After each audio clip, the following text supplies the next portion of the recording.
I am sure sports. You know me there, from coast to coast representing. I mean, I say this is right, just representing for Omar. You don't know, come get the sports over here from near and far. Boy, boy, boy, boy. Me say I am sure sports, one thing me sure about. When me say sure, that me not doubt. Come get your sports, get it over here. Come subscribe, repost and share. I am sure sports, one thing me sure about. When me say sure, that me not doubt. Come get your sports, get it over here. Come subscribe, repost and share. If me not sure, that me not say it. Know who score, that me not say it. Never know no game play, that me not say it. If me never seen a game, me no know who play. For your sports news, better come over here so. For your soccer news, then come over here so. If you don't love sports, still come over here so. For the day done, you a go love over here so.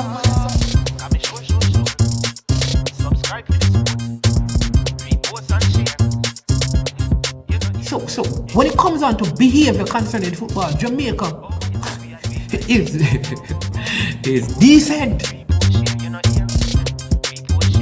I am sure that if we can get all of these things done, set in place by the end of April, it gives us enough time before the World Cup campaign. Not afraid of no Brazil, no Argentina with these crap of players. We are good enough. Remember to like, subscribe, share. Listen, comment. Let me know what your thoughts are. All right, there you go. Good afternoon and welcome to I Am Sure Sports. This is Omar Stennett. Again, I'm very delighted to have you joining us for one more episode of the big show. I want to big up to Fresh God, always the first man to come on, along with Man of Steel, to give us some love and support. So we really appreciate that. Please, people, once you come on, please remember to like and share the stream so others can be kept up to date with what we're doing here at I Am Sure Sports. We're going to have a very good discussion today as we preview the playoffs and the semifinals of the JPL. The JPL is the Jamaica Premier League, and we will be going in details into that. We'll also be having Chris Scott. He does commentary on the games. He's from Sportsmax. He will also be a part of this broadcast today. But we have a broadcast that is scheduled later in the day when we'll be talking with Mr. Keith Wellington of ISA, and that begins at 6:30. And we will be discussing and giving you some updates as it relates to the local schoolboy football in terms of possible start and how it is going to work, and what are some of probably the expectations from the schools in terms of their past students, so we can get this going. So thank you again all for joining.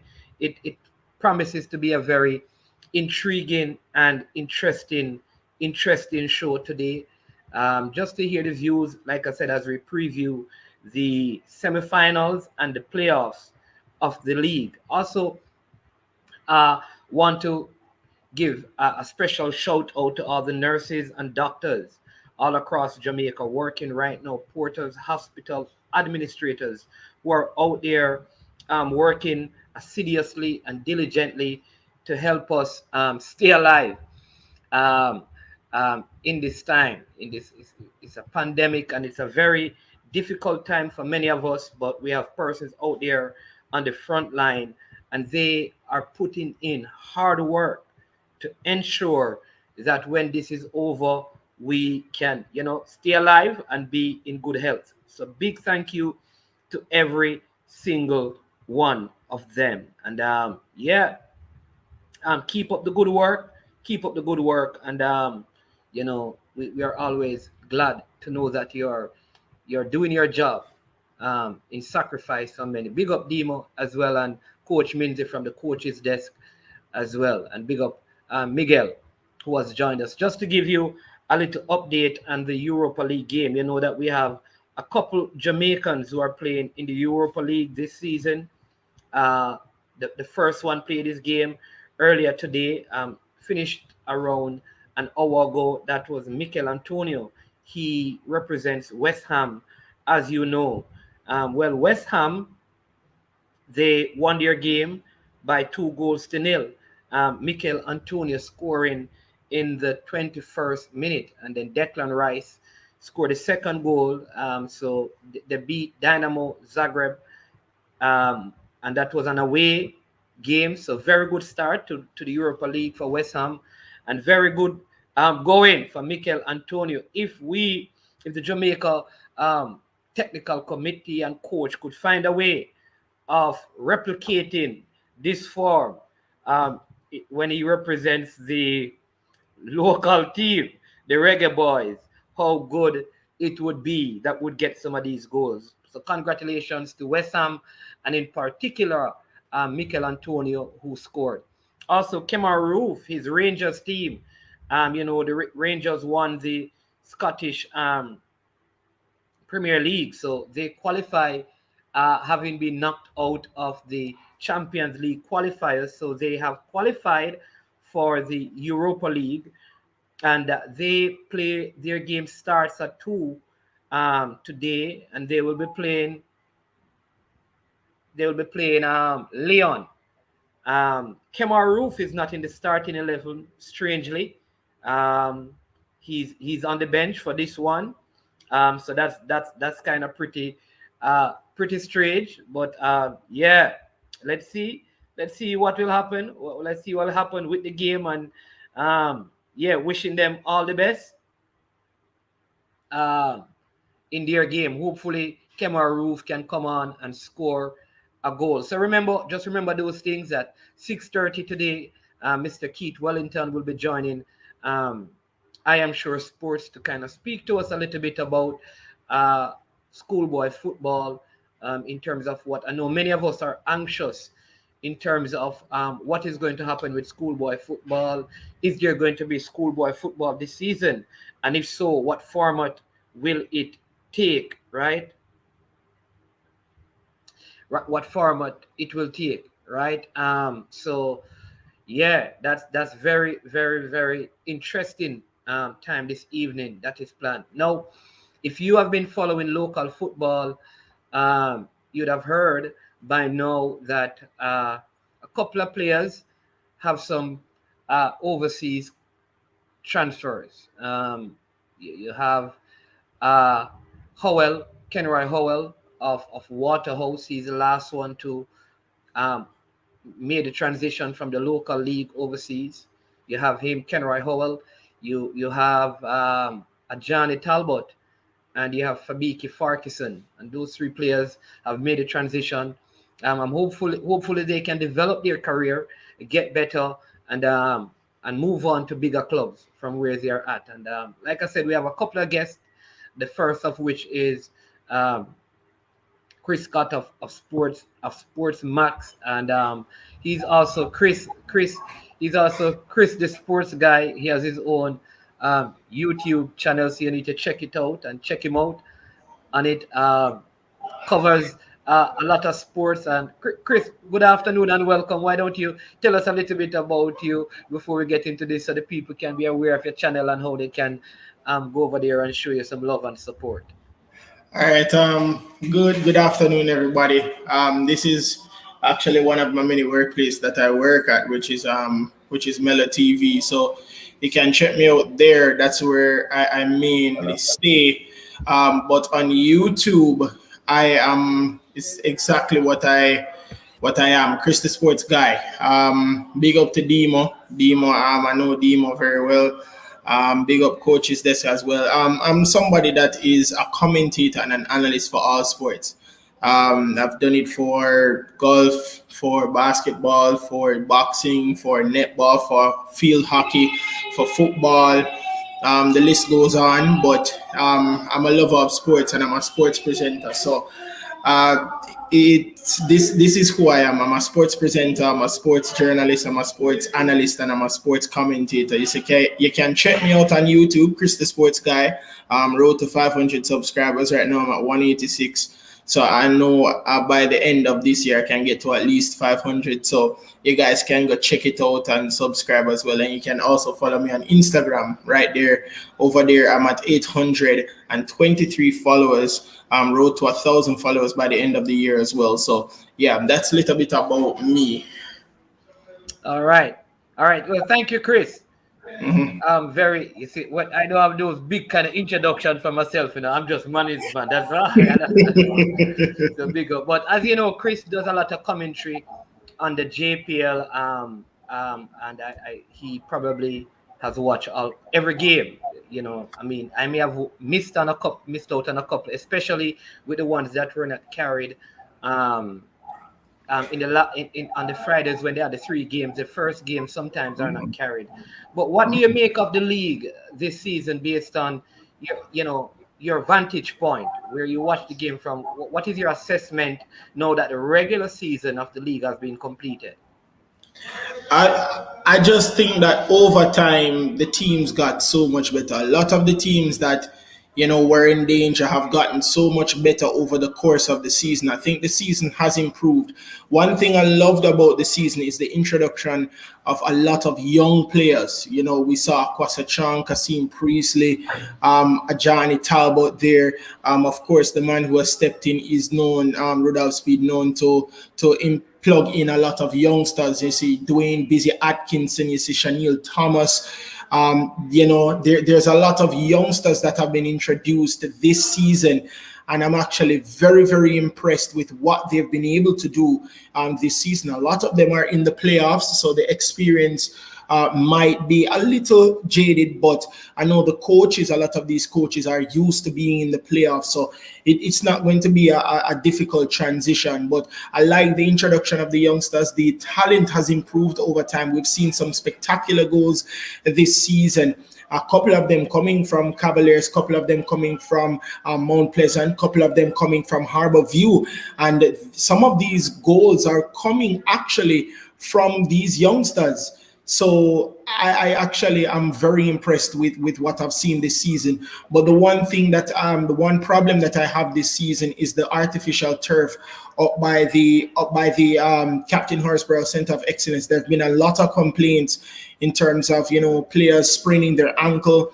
Also, Rudolph Speid can attest to it. The goal that was scored by Ronaldo Webster, he actually sprained his foot when he scored. So I think that that needs to be checked out. Also, the heat from the artificial turf is a big thing.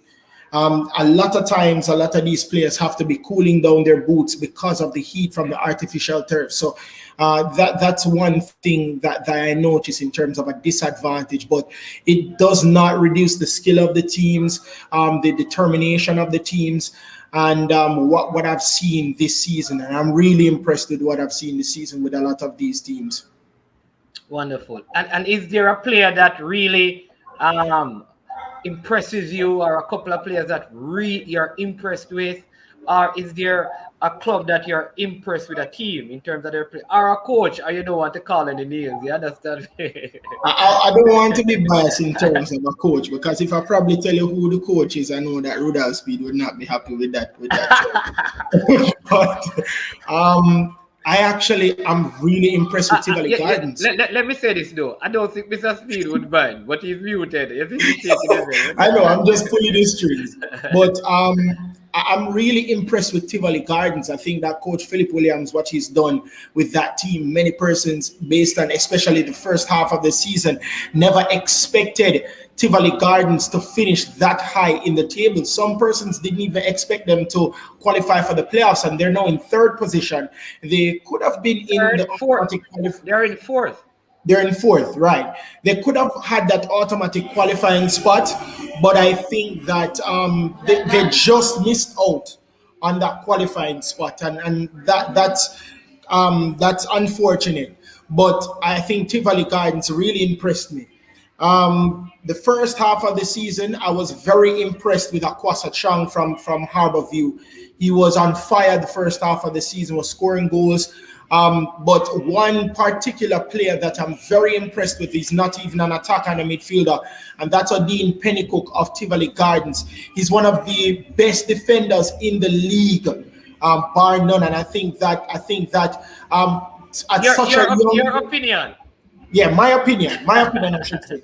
I think that he has been I think in terms of one-on-one defending, he's one of the best in the league in terms of defending one-on-one. So I think that Odin Pennycook really impressed me very much this season. One of very few people that actually got multiple man of the matches. I think he got three, if memory serves me correctly, and that is very impressive. So the first half of the season was a Kwasa Chang for me from Harborview, but I think that overall the team that impressed me the most was Tivoli, and the player that impressed me overall was Adine Pennycook. But no short, actually, one of the best wingers that impressed me in this season has to be Ronaldo Webster. And I'm not just saying that because of Rudolph Speid being on the live.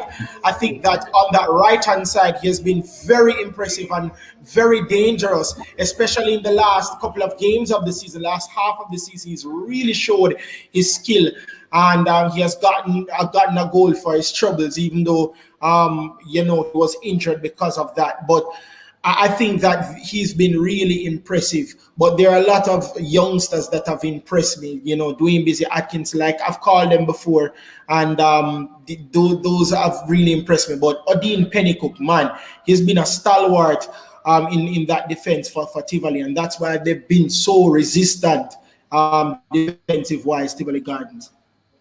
And I know you said that he's young. How old is he? I think he's 23 or 24. Odin Pennycook. If he's 24, he's not young, Not by my standard. Well, in terms of sport, we'll leave it at that. We'll leave it at that. But I've no 24-year-olds on it. Nobody's 24. yeah, that's true. That's true. But is there which team? But he's been very impressive for me this season. Yeah. No, and I concur that the Tivoli coach has done wonders with that team. I mean, he's probably the farm coach.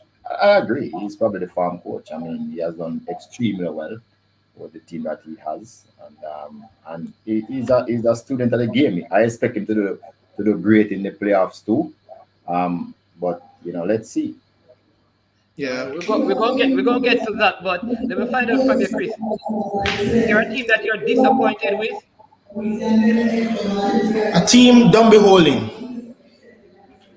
I think that Dumby Holding started off very well, and I think the last 2-3 games of the season they did lapse a lot, and that caused them to be knocked out of the playoffs. I think that I actually, based on how the season was going, I had them as one of the teams to actually qualify for the playoffs. But a thrashing by Mount Pleasant to them, that 5-2 scoreline, and then Harborview winning by 1-0 against Arnett Gardens, that really cemented that they were very disappointing.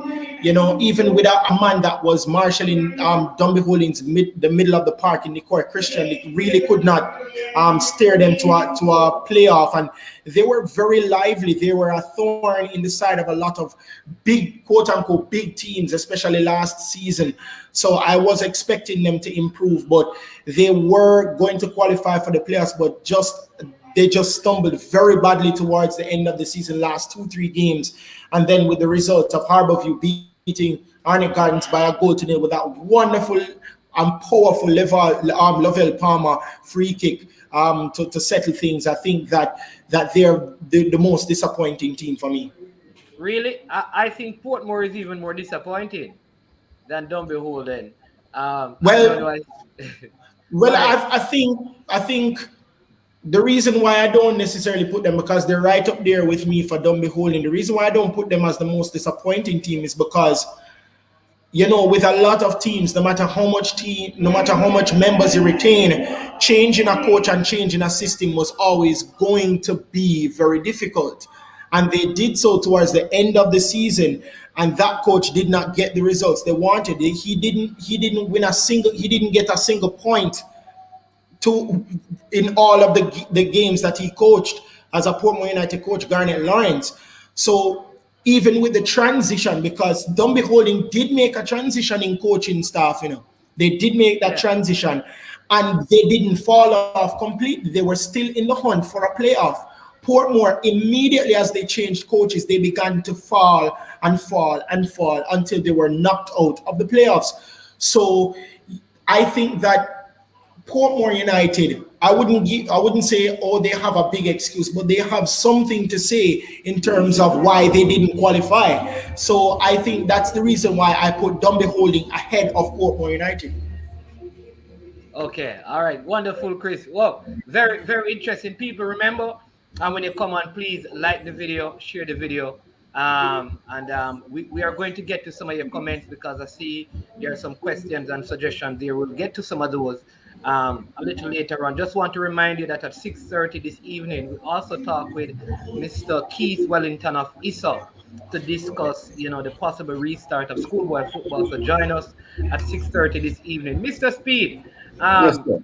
yeah, based on all that you have heard from Chris, the sports guy, what do you make of his assessment in terms of player Tivoli, Dumbehold and Portmore? Do you hold the same view that Penny Cook is probably one of the better players this season?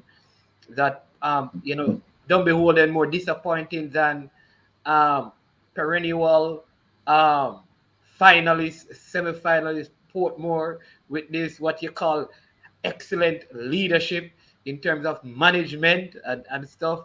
What are your thoughts? Or is it Humble Lion who in the abrupted season they were in the playoffs? And I mean, you know, where do you stand? Well, I mean, Chris make a lot of good points. Um, as I say, I don't know if I would say Penny Cook is the best centre half in the league, but he is good. He's close. I mean, Tivoli is one of the best at defensive team. I'm very impressed with the coach. I think that coach with a little more knowledge is destined to do great things in the Jamaican landscape. He's very astute, and you could see him learning as he goes along because a lot of coaches are in the league much longer than he does. I remember when we went down to 10 men against Tivoli and we led, and he was trying to break us down. But in the other game, I heard him saying that, yeah, we learned something from the Cavalier game. My system is not conducive to play against 10 men, so he opened it up in the other game and he won on somebody. So the truth is, you can say that he's a thinking coach. Some of those players that he has been using, I've never ever heard of them before, and that is why I give him a lot of kudos. I agree with Chris that he's probably the most impressive coach. I mean, that is unsung at this particular point. I thought Waterhouse coach is very good too, one of the best. And so, but he's right up there. That is why his team is in the playoffs. Now, as it relates to the most disappointing, yes, I would say is Portmore. I agree with you, management, that it's Portmore because they were the defending champion. And I also agree with Chris too that they did change the system during the season. But a lot of teams change system, and I know Waterhouse change how they play. I know other teams change how they play. Done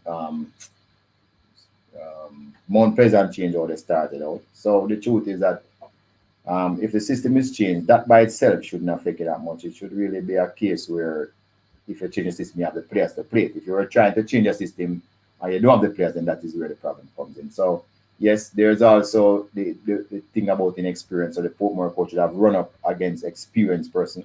And it was not made easy after they bucked their toes and then had to face Cavalier and then Waterhouse for the last two places. It was always going to go south if those are the teams that you are going to face when we know that everybody would like to get out Portmore at this particular stage. It's good politics to get them out now instead of wait until they come into the playoffs. So I think that is what everybody was pumped up and wanted to achieve that. So I think they are the most disappointed. Don't be old on the other hand. I think Paul Christie is supposed to come on the program. I don't know if he's there yet. Is he there somewhere? No, you sent him the link.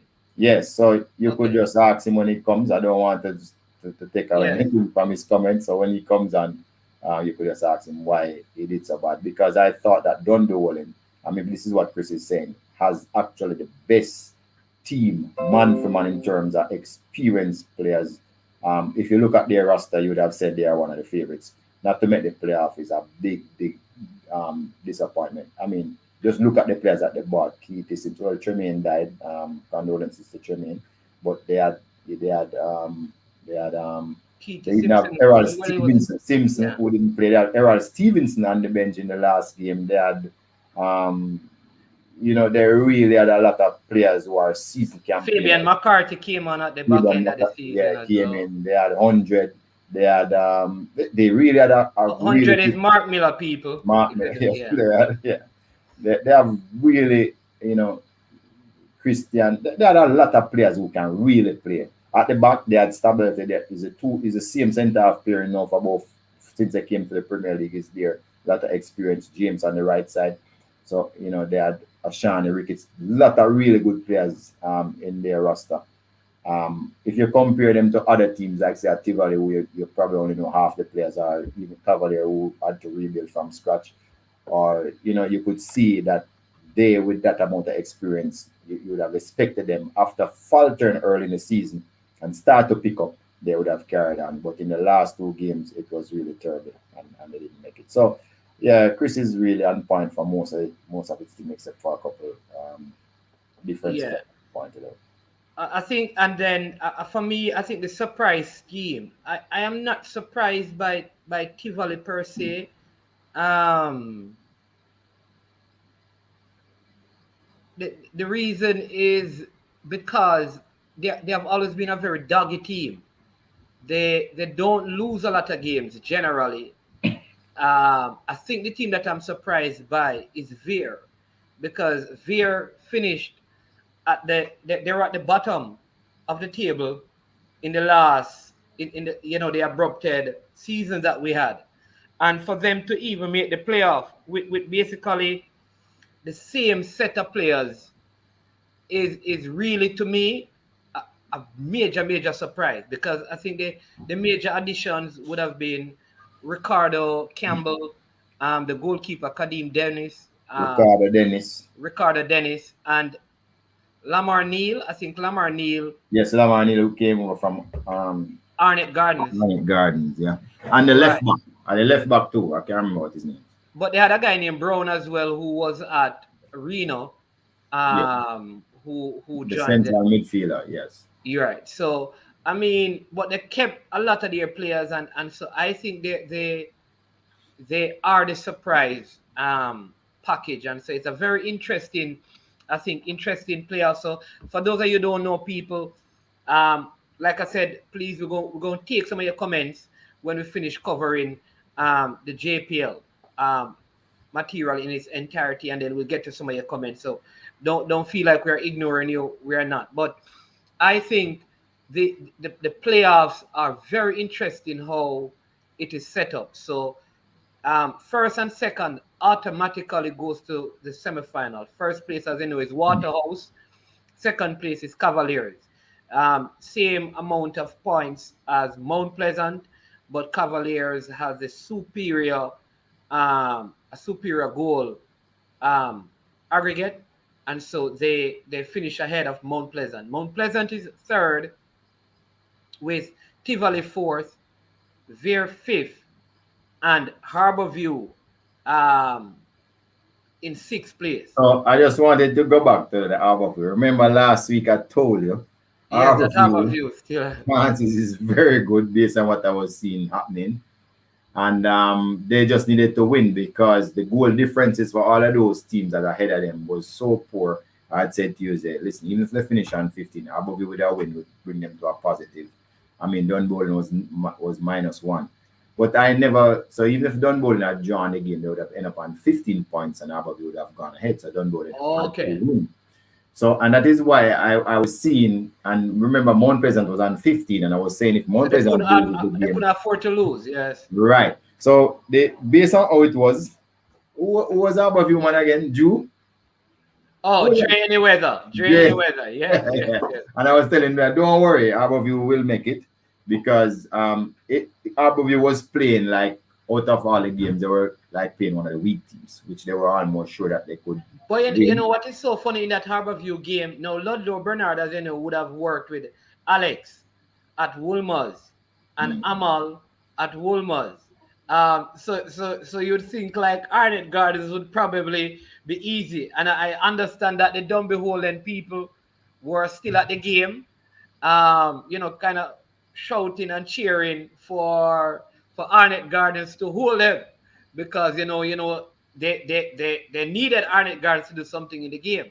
But Arnett Gardner really had a good showing in the game because it ended, I mean, a brilliant free kick.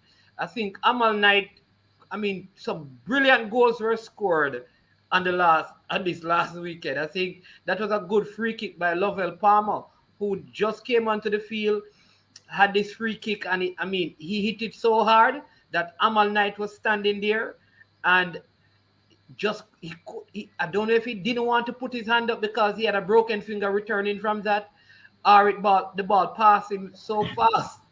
But it was a good game, and I'm glad that Harborview are true because they started out very well. They were leading the league. Yeah, after the first 4 games, they were the league leaders. Yes. Yes, and I mean, the farm fell, and they kind of get it back together at the end of the season. So very interesting how like I said, the pairings are, because third plays sixth place, which is Mount Pleasant versus Harborview. All right. What are your thoughts on that game? People in the comment section, you can go ahead and let me know what your prediction is for that game. Some people big me up, Port, and some other people big them up too. I'm glad you're not online watching. So Harborview and Dundee and Mount Pleasant. I just wanted to say in the last. I have to put in this one, Mr. Speed, so you can see. Can we go and laugh? Whenever he coaches any national team, he'll be a reggae boy. He'll be a reggae boy coach. You don't have to be a senior. I think we have Mr. Christie, so let me add him to the stream and welcome him. Yes. Yeah. Mr. Christie. Good afternoon, sir. Thanks for having me. You're welcome, sir. You're welcome. People, that is Mr. Christie. I see you have some light beaming through the drapes behind you. So yeah. You could just adjust while Mr. Speed. Go ahead, Mr. Speed. Right. So this I want everybody to know that in the last 3 occasions that both Harborview and Mount Pleasant has met, it has gone one way. Horribly wrong for Mount Pleasant, right? True. So by now you could say that Harborview is the bogey team for Mount Pleasant. Of course, if you subtract Cavalier, they just want to right? So the truth is, but Harborview have lost their captain and central defender. I don't know if he's still here. No, he's gone. Johnny Talbot. Right. So he won't take part, but they could easily put back Lovell Palmer in that space, and they do have Gerald Neal Jr. Gerald Neal's son, Jr., right? So, but sometimes, out of those things, I think Ajani has his strength and his weaknesses. It could bind them together and they fight on. So it's going to be a difficult game for Mount Pleasant because of that fear. But Mount Pleasant actually is playing a little bit different in the last part. Mount Pleasant has about 4 free scoring players on the pitch, and that is why I think Mount Pleasant is going to be dangerous. Over 2 leg, I think Harborview will do well for a while, but I think Mount Pleasant will wear them down in the end because Mount Pleasant's squad is much deeper. They have players who and they have their captain has returned now, and they have very free scoring players in Kessanal, Green. You have Ben Beckford, and you have Fletcher. Yes. So I believe in at the end, Harborview has always relied on Okwasa Chung to be the one to provide the sparks. So I think once if he's not on fire, I think eventually Mount Pleasant firepower will take over. All right. Before I get Mr. Christie, I wanted to explain that because many people thought it was 1 leg, but the playoffs are actually 2 legs, right? So explain that. I mean, the first leg is what time is the game, and when will the second legs be played? Oh, I thought you're asking Paul or is me? Either you can answer, man. If Paul is aware, you can go ahead and share. Well, I think you have one game 12 o'clock, Saturday 1, 2 o'clock, and the reverse fixture the following weekend. No, it's not the following weekend. It's Wednesday. Oh, So it's Wednesday. it's Wednesday is the reverse fixture and they reverse the game. The one who play last will play first. Who So play first and the one right, who play first right. play So last. Yeah. it's gonna be Saturday at 12. And I think Um, Tivoli and Waterhouse waiting on the winner of Tivoli Beer game and Cavalier waiting on the winner of so Harborview let me tell you what I am. At 12 Mount o'clock Pleasant. on Saturday, Harborview will play Mount Pleasant. At 2:30, Vera United will play Tivoli Gardens. And there are all the matches to the finals are at the JFF Technical Center. On Wednesday is the reverse fixture. Tivoli Garden play Vera at 1 and Mount Pleasant plays Harborview at 3:30. So that will decide the winner. The winners, both winners will go on to play Cavalier and Waterhouse next week, Saturday. All right, and the third and sixth playoff, which is a Harborview, Mount Pleasant, they play with the winners, Cavalier. which is no man. What they play Waterhouse, they play the They first play place team, Waterhouse, yes. right? And then the Tivoli Veer matchup plays Cavaliers. Correct. Yeah, so, yeah. But Mr. Christie, I just had Chris Scott on, and you're on, and we had you in the playoffs because we thought you had ton loads of player. We think you have the best team. What started out well? I have some St. Catherine people in the stream who they don't have Portmore. They were banking on Dumble Holland. When did the wheels fall off the cart? What happened? Well, we were there up until the very last moment. You see, in this game of football, you can't take your eyes off the ball, and we did that, but we allow a little bit of complacency to creep in, and that basically caused us the entire season. And we are not gonna make any excuse. We understand exactly what happened, and we will fine tune, and we will be back next season, and we should be improving.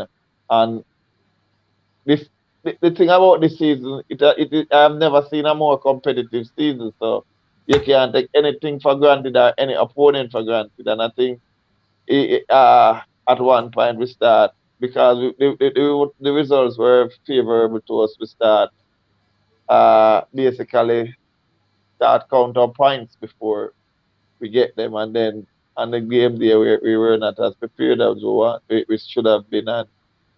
and the results just weren't in our favor. Okay. So you think do you think the coaching change would have affected your team negatively, or you think that it kind of gave you some vitality moving forward? Well, let me look at the stats. You can make your own decision. Prior to the coach came on, we had 0 points with a -4 goal difference. Yeah, Okay. and we had played 2 matches. So he came in on the third match, and then we start amass points, and we were way, way, way behind the 8 ball when he came. So he has done Okay. well. He has done extremely well, and he had injected a sense of belief in the team and the whole environment and the coaching staff. He he has so much knowledge. He he's just like he has brought a different dimension to the coaching aspect where Dumbo is Are you keeping in mind for the new season? definitely Okay. definitely yes Okay. Okay. definitely.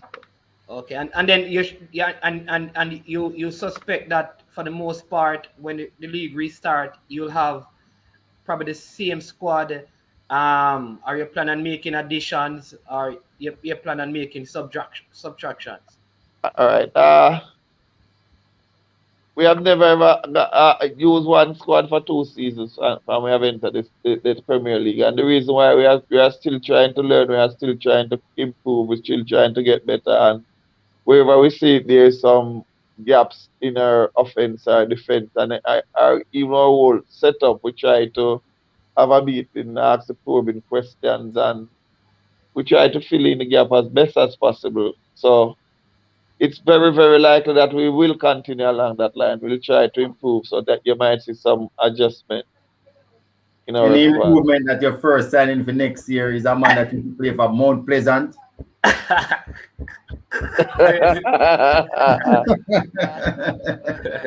You don't have to answer. You don't Sir Speed, Sir Speed. As I said before, we're You trying to don't have to improve. answer. We're You don't have trying to to get answer, Mr. better. Christie. Yes, sir. Yes, sir. You see him smiling like the cat way at the canary. You see him smiling, man, is one. So don't let you dry out. Don't let you dry out. But are you planning on tying down Nikai Christian because I believe he was your best player this season? You understand me? And normally I when don't players, understand what you mean that by tying down Mr. Christian. Mr. Christian has always been one of our leaders. Why you are now knowing about Mr. Christian? Because the improvement in the broadcast partnership of the no, Premier League, he has always been our leader in the no, middle of but the park. here's what I'm saying. He is, That's why I'm wondering if you're tying him down because normally the players who do well, they either go to USL, they go to some place in Europe, or some of the clubs Well, come and splash the cash. That's why I'm asking you if you plan on tying him down to say, listen, you are our leader, you understand me, and you're not leaving. We're gonna bump up your salary because your season was so excellent. I don't know, I'm just asking. all right. Let me say this. To be totally fair to Mr. Christian, his heart and soul is in the Dunbowling jersey. That's why when you see he goes out there and put on that jersey, you will see he gets the best. You get the best out of him, even in unfavorable condition because he's so in tune with the system over by Dunbowling, and he is one of our leaders that is actually having the interest of the club and the community at heart. So I think you might be seeing him. We never know though. In football, there's nothing that is guaranteed or definitive. But I think it's almost okay for you to say that you'll be seeing him this next season Okay. because he understands our offense is basically built around him and he is basically taking in the role and he's doing well. But why a lot of people see him now is because we have a lot of televised game. But he has always been excellent.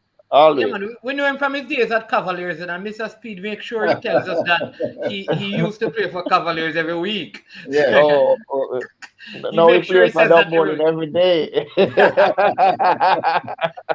Good one. But and also, I mean, you're one of the teams that I didn't see a lot of youth in your team. Is there any plans afoot to get more youngsters, or is it that they're actually youngsters in the team but they never featured a lot? Because I kind of see a lot of the guys have been because I watch the league, so I know a lot of the players. Mhm, But I get like the balance of your team. They may be mhm. you're not the youngest team when you compare to like the Harbour View, the And Cavaliers, the Cavaliers, yes. And I yeah, do I and Waterhouse we and are things. we are aware of that and we are as we speak we are adjusting that and ensuring that we have some more longevity in our squad. And we are still trying to strike a good balance between experience and youth. So we have a balanced team. So we are aware, and you're so correct, and we identify that. Well, we have identified that but there were some youths that came in, and for whatever reason, some have migrated, some have changed their occupations, and some just did not stand up to the scrutiny. But and we still have a couple of them that are in the developmental stages. And so this season you will be seeing some more youths. And we had a couple of youths that we Mr. Speed know a couple of our youths that we would have had display because some of them would have passed through his system as well. So Okay. we had we had put some youths on display this season. But however, there are a whole lot of injuries doing this season going on. Like, there's a whole lot of season. There's not anyone we had played 11 games. and there's not any one game that the same 11 will go out Okay. there anytime. There was a whole lot of injury What has he for our contributed to youth. that? Well, I think I understand what contributed to that. The adjusting to the Surface. one the turf, the surface, and two, football has been out for a very long time, and they will hold back. They will play at high intensity levels, and you know that a lot of the short time and the break and all of those things. Uh, Injury it will almost be certain that you'll be having injuries, but we still try to manage as best as possible.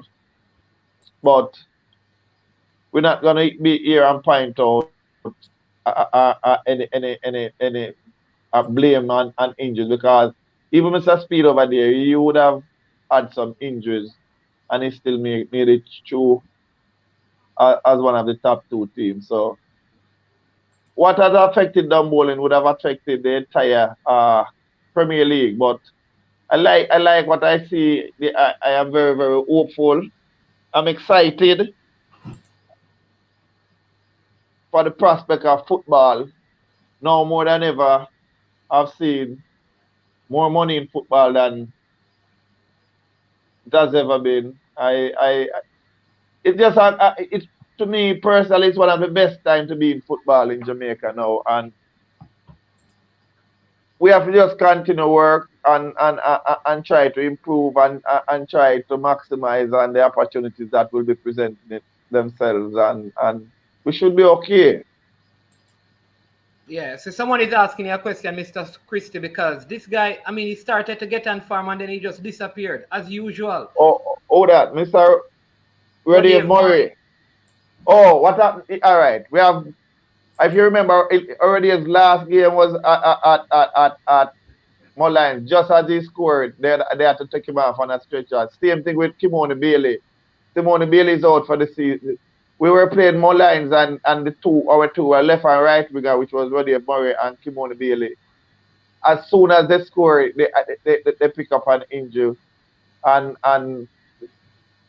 they are still in recovery, Okay. and we are hoping to start an early preseason, because we know their qualities, and a fit Roddy Murray give us a lot of offensive options. Same so with Kimoni Bailey as well. So we got some knocks where goal was concerned, and All right. they are both in their rehabilitation process as we speak. All right. Wonderful, wonderful. All right. We're going to segue Mr. Speed into the game. So we're discussing the Mount Pleasant versus the first Mount Pleasant versus Harborview. I know I can tell that Mr. Christie having been basically knocked out by Harborview beating Arnett Gardner. There's no love lost right there. So if I ask Well, him who's ask him who's going to win. Ask him. yes, I've started him first. What are Yeah. your thoughts on that semifinals, Mr. Christie? Harborview How versus about Mount you, Pleasant Mount Pleasant? over All two right, legs. I've seen both opponents. Let me be brutally frank. I think that Harborview will compete. Harborview will stay as long as as well. All right, when I watch Harborview against Arnett, and I watch Mount Pleasant against Dunbowling, and even if week before against Veer, I realize that this Mount Pleasant team have a whole lot of weapons, and I think over the time they are stronger than our view. Our view have a whole lot of youth that will be running here for most of the game. However, I think the experience and the ammunition, I think Aberville have a four-prong attack now. People keep speaking about Jordan Fletcher and what's his name? Reggie. What's Reggie's name again, Mr. Speed? That Oh, number 9 there Daniel from Green. Aberville. Daniel Green. Daniel Daniel Daniel Green. Green. But there's a little youngster. And I think along with Devante. Mr. Atkinson, Davante Campbell. Yeah. And there's a overview of a number 13 as well. Those three players are to me are the three outstanding players for this season. Uh well, maybe because I would have known Chang before, but the three fighting for the season is Devante Campbell and the number That's the 30. number 7. That's the number 7 at Yes, Mount yes, Pleasant. that Yes. little wily little winger. He can be a handful, and it might. Oh, I realized that the Arnett Gardens team was getting behind their wing back, behind the channel with regularity. If they allow this little youngster to get behind them with so much regularity, then they might have an early night. It might be decided from the first leg. So, uh, and you know that they'll be without their inspirational leader in defense. Yeah. That might create an issue. I don't know if the replacement. I can't speak much about it, but I I think think Lovell Palmer will probably sit no. around the All back right, there. that pace that youngster present might be a little bit challenging for Mr. Palmer. That that player is blessed with a lot of skill and pace. That little youngster Daventa Campbell. So and So then your pick is you Mount still would Pleasant have over 2 legs. yes. Okay. All Mhm. right. Well, everyone in the comment section is kind of agreeing with you that Mount Pleasant is going to beat Harborview. We don't see Dre anywhere, the only Harborview supporter in the. And I think Mr. Speed not well. What almost giving up man that Abba was going to make it. It's me if you encourage him, the last couple of minutes. Yeah, but I Well, think I do agree funny with you. enough, I spoke to Mr. I was speaking to the Mount Pleasant coach, not the coach, Mr. Gould, before our game, and I said to him, the truth of the matter is, Mr. Gould, one of us not making it, no matter what happens, as long as seriously, I was saying to him, no matter what the score in our game, as long as Harborview win, one of us won't make it. And that was a realistic mathematical issue. If there was a draw, Mount Pleasant would have gone over us. If we would have won the game and Harborview won their game, then Mount Pleasant would have been eliminated. So I was pointing out to him that Harborview, all they have to do is just win their game and they'll definitely be in the semi-final. That was the dynamic that was facing them.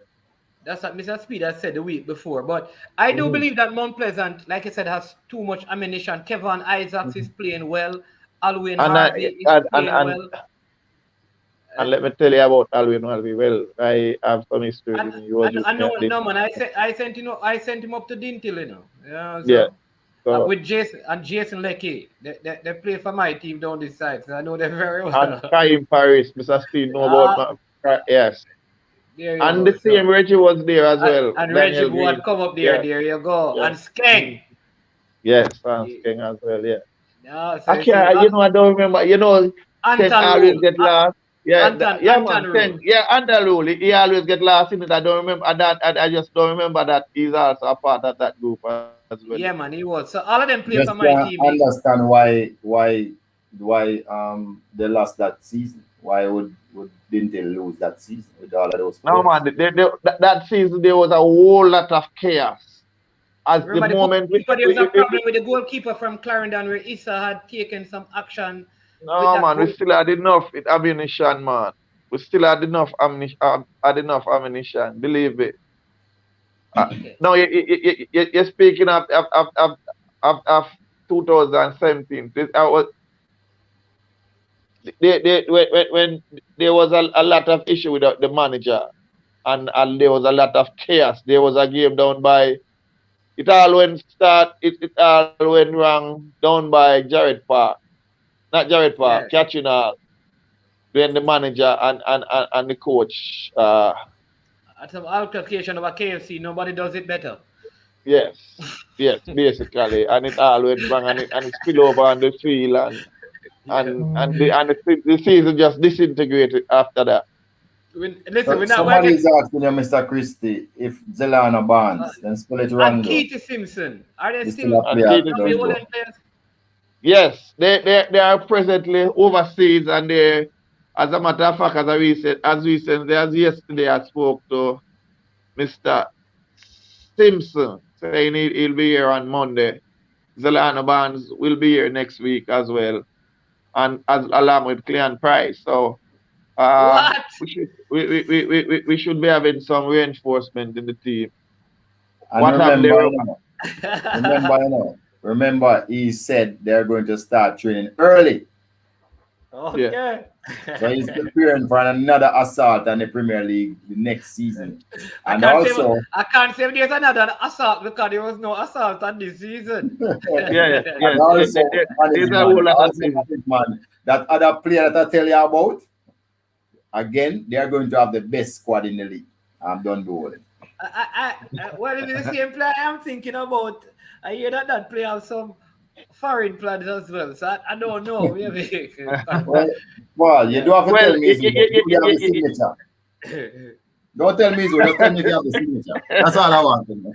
my player, Mr. Speed, but he has been we have a very good relationship from he was going to high school. Put it that All way. right. I'll put Yeah. it that way. Put it that way. All right. So man is man, you see? Not going overseas unless it's a holiday, I go for come. Okay. All right. But I think Mr. Speed just answer this question and then we'll come back to the discussion and Mr. Christian, then we'll continue. Oh, and in transfer out? No, they win the transfer window as close, in I Europe. think he's asking in terms of because so many players moving overseas. I think it is in No. We have nobody transferring out. So they probably some of them going to go on trials during the off season, but they can't be transferred out. All right, people, let me tell you why. All right, Cavaliers don't send the players away for free. Cavaliers, so sometimes you see players go away, there's no money involved. And Cavaliers deal with the money because they develop the players. You understand, it's no free transfer. It is money transfer with Cavaliers. That's what the birds told me. Mr. Speed is here. He can plead the fifth or he can, determine. But my understanding is that a lot of times when some of the players going to Europe, there's no money involved. And not all the clubs want that because it doesn't make sense to send players over there. You're not getting anything, and then somehow the contract expire out here, and then they are sold over there, and you don't benefit when you spend a whole lot of money developing them. So not all the clubs will do things like that. We'll find more and more that we have to send away free players for free, and we're finding more and more that sometimes we have to do that. You just have to understand the business and make sure that you keep the ownership of the player until the player boss. Use a local word, boss out, and then you try and collect on the back end. But a lot of these scouts, and they are really greedy people, and they try to shaft you at every turn. And of course, if people can get things for free, they try not to pay for it. So it's a difficult game to play, especially if the player is not kicking down the door. If the player is not kicking down the door, then it's different. Your power of negotiation rise. So a lot of these players that you see going over now, they are just for free. They are free, no money, and there's you don't even know if any money will arise in the end. People are just hoping and praying. So that is why the better our league become, the better we get programs that helps us to scout the league, like say our Instat program. Some of those programs that people can look at the league and say, I want this player. This is his stats. The sooner that is here in Jamaica, it's better it's going to be for us club to sell players overseas. So that is what we're working on at the Premier League level to get those type of information available. I mean, I have a player whose pass completion rate is almost 90%, and I've never heard anybody talk about him. And that player play a lot of games, and his pass completion rate is almost 90%. Nobody speak about that player, and they don't understand what that player does for us. I won't bother calling him till after the final, though. Yeah, but what happened is that only you alone have that stat. Right. So that is the problem. But he's one of the most important players that I have. Okay. We know. Him gone 5 goals from 8 games. I mean, playing in the top division in Slovenia. Yeah, can't get in a national team. Don't worry. He's going to be in the national call-up. That while a little winger, by the name of Paris. Yeah, 5 goals from 8 games Poo. in the You talking Premier poo poo? Poo. He was built for this, man. The national coach will he Eventually, knows of him, and eventually you'll be there. Yeah, he will be there. Don't yeah. worry All right. about it. All Mhm. right. So what about our second playoff game, which is Tivoli versus Veer? The surprising Veer, the team that nobody expected to make the playoff. Donovan Duki at the helm. Took probably the worst squad of all the squads in the league. Had them in first place for several weeks.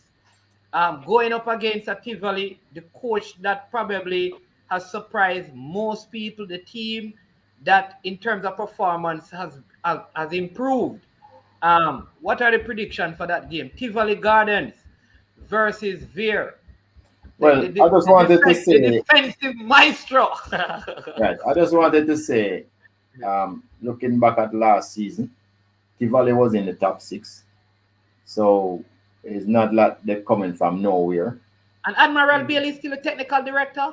Yes, he is. Yes, yes. So they were in the top 6 last year, and they finished fourth now. So they have made some If you strides. remember Tivoli though last season, Tivoli was picking up a whole lot of momentum At coming the into back the end of the back end of the season. season. Yes, that Yeah. is true. So uh let me see if I can address this one here. I think it's gonna be a bit more difficult than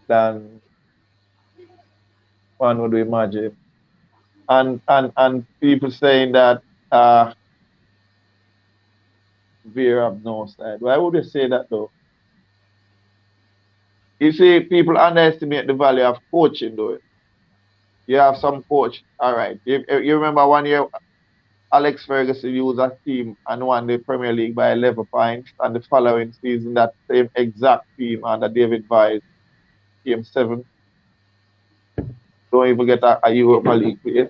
A lot of people don't under, a lot of people will underestimate the value of coaching and getting your players to finding your strength and your weakness of your team and work. You see, if every year Mr. Speed have a different core of youngsters and he's consistently at a level in the Premier League in or about. He's a consistent top 4 team now. So coaching is a lot of people underestimate the value of coaching. You know, this Duki has been working in the background. I know that Mr. Duki has been working in the background with this player team for a pretty period. So he would have understood the strength and weakness of his team. And hence you have seen the result now when the big year play come. I think that this Tivoli team, however, there's something about the pace and that Tivoli plays with that might create an issue for uh Veer. Well, they would have gotten a week to readjust, reset, and come back in championship mode. So I'm still gonna go out on a limb and think that the offense that Tivoli brings to the table might very well prove just a little bit too much for Mr. Speed. Not Mr. Speed, Mr. Duki and the Tivoli team and the Veer team. Sorry about that. I'm all Yeah, over man. the place. Eh? What do you think? What are your thoughts, Mr. Speed? Well, I know why I'm saying speeding up because I'm going to be playing the winner of that game. So maybe so Tivoli system and it sometime sorry, first let me go back. When they last met, um Tivoli won the game. 1-0. Deborah agree with a shot from the right. The goalkeeper Was could the only first. parry. I think that was the first loss that Veer had. Yeah, goalkeeper could only parry and I think is Tom's. I can't remember who scored the goal, but clearly the person that was Christmas was just a tap in and the beat. But Vera is the best goalkeeper in the business. They have in my mind. They have the best, one of the best centre half in the business in terms of how he reads the game. Rugged, keeps the team together. They have in recorded this one of the best attacking midfielder in the business. Um, so a lot of times, if you can kind of straighten up your back, then they have Brown in central midfield also that I think plays a good game. So if you can straighten up they have Lamar Neal who is no slouch either. So if you can straighten up the spine of your team, and then you're playing a system because again, it's a team's game. It's not of course, individuals win these games, but it's generally a team game. And somebody was saying to me the other day, they would have liked to be up in the sky, looking down and look at team, or it just shift from side to side in unison, back and forward, like an orchestra or like a set of dancers. That's how the person figured that they must have looked from above. If you're looking at them. So and the coach is in tune in what is happening. If he says counter press, I mean, kick the ball, give them counter press, the team responding to him very well. Okay, let them have it, the team respond, go back in their half. That's what we found when we were playing them. A team that was well coordinated in the art of defense. Team defense. Yes. Total defense. They can defend high up, they can defend mid-range, they can defend. So total defense. So, and those are three of the moments that is key. Because if you don't concede, it's difficult for anybody to beat you. And the goalkeeper commands the backline immensely well. He speaks, he get people into position. So it's the team with the best defense in the league. And that to me is always a problem for people who's trying to break them down. Because once you make a mistake, then I know Luki, he's not going to be just averse to doing that alone. He's going to be teaching the team now how to counter, look for the moments when there's that space and try and exploit it. And that is how he has gotten some of his goals that he has scored. You remember Portmore had 70% possession and still lost. I mean, so Tivoli now is one of those teams that play half and half. They use 5 players forward and 5 players back. So they don't score a lot of goals either. But at the same time, one of the best defense doing Mr. Speed. Yes. They among the top 3 defense in the league, Right. Tivoli has a very good defense. Yes. Because Barrington Price, that partnership between Barrington Price and Pennycook. And I think that Kemar Fleming is now slouch at right. One time I thought Kemar Fleming would have made the national team as a right back. He was in form a couple years ago, like maybe 4 or 5 years ago.